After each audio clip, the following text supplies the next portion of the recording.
আসসালামু আলাইকুম দর্শক শ্রোতা, দূরে কিংবা কাছে, দেশ অথবা প্রবাসে যে যেখান থেকে দেখছেন সকলকে জানাই আন্তরিক শুভেচ্ছা অভিনন্দন। এই মুহূর্তে চলে আসছি জারা ওয়ান হাইব্রিড ঘাসের জমিতে ঘাস কাটার দৃশ্য দেখাতে। আর আপনাদের এই ভিডিওতে একটু শিক্ষামূলক ভিডিও করতেছি যে কখন আপনি জারা ঘাসটা কেটে খাওয়াবেন সেই উপযোগী ঘাসগুলোকে দেখানোর চেষ্টা করছি। দর্শক, এখানে দেখেন আটি বাঁধা হয়েছে, প্রায় 3-4টা আটি, আরও কিন্তু আটি নেওয়া হয়েছে খামারের জন্য। আর এখন এই মুহূর্তে ঘাসটা কিন্তু সম্পূর্ণ ঘাসটা 4 ফিট ছুঁই ছুঁই করে আছে, প্রায় 4 ফিটের কাছাকাছি আছে। দেখেন ঘাসগুলা কিন্তু পুরাই নরম ঘাস, বোঝাই যায় একেবারে গোড়া থেকে আগা পর্যন্ত শুধু পাতা, একেবারে রসালো এই ঘাসটা।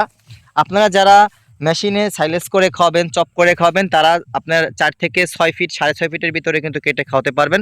কিন্তু যারা সাইলেজ বা চপ করবেন না, সরাসরি গবাদি পশু কেটে দিবেন সামনে, তাদের বলবো 4 ফিটের ভিতরে কেটে খাওয়াবেন, তাহলে আপনাদের ওই ঘাসটা সম্পূর্ণ অংশই আপনার গবাদি পশু খেতে পারবে।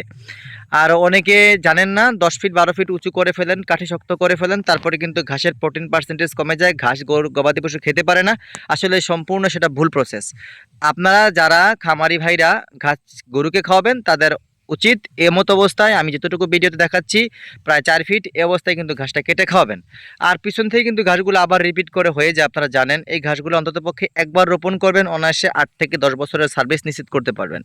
কারণ এই উঁচু জমির ঘাস বারবার রোপণ করতে হবে না, যতবার ঘাস কাটবেন ঠিক ততবারই কিন্তু তার থেকে বেশি ফলন আশা করতে পারেন। আপনারা জানেন, যারা বর্তমানে কাঁচা ঘাসের উপর নির্ভর করে গবাদি পশু পালন করছেন, তারা কিন্তু বেশ ভালোভাবে কিন্তু খামার পরিচালনা করে এগোচ্ছেন। খামারি ভাইদের উচিত কাঁচা ঘাসের সরবরাহ করা, যোগান দেওয়া। আপনি কাঁচা ঘাসের যোগান নিশ্চিত করতে না পারলে খামার পরিচালনা করে আপনি ব্যর্থ হবেন, আপনি কিন্তু লসে পড়বেন। কারণ বর্তমানে দানাদার খাদ্যের দাম অনেক বেশি, খৈল ভুসি ফিড করে এগুলো খাওয়াই কিন্তু আপনি বেশিরভাগ খামারের খরচ বৃদ্ধি করতে পারবেন, কিন্তু আশানুরূপ ফল পাবেন না। আর কাঁচা ঘাস আল্লাহ প্রদত্ত ঘাস, আপনি ঘাসটা যতবার কাটবেন ততবারই কিন্তু ফলবে। আর প্রোটিন পার্সেন্টেজ, আয়রন, সব ধরনের ভিটামিন, প্রোটিন এগুলা কিন্তু রয়েছে।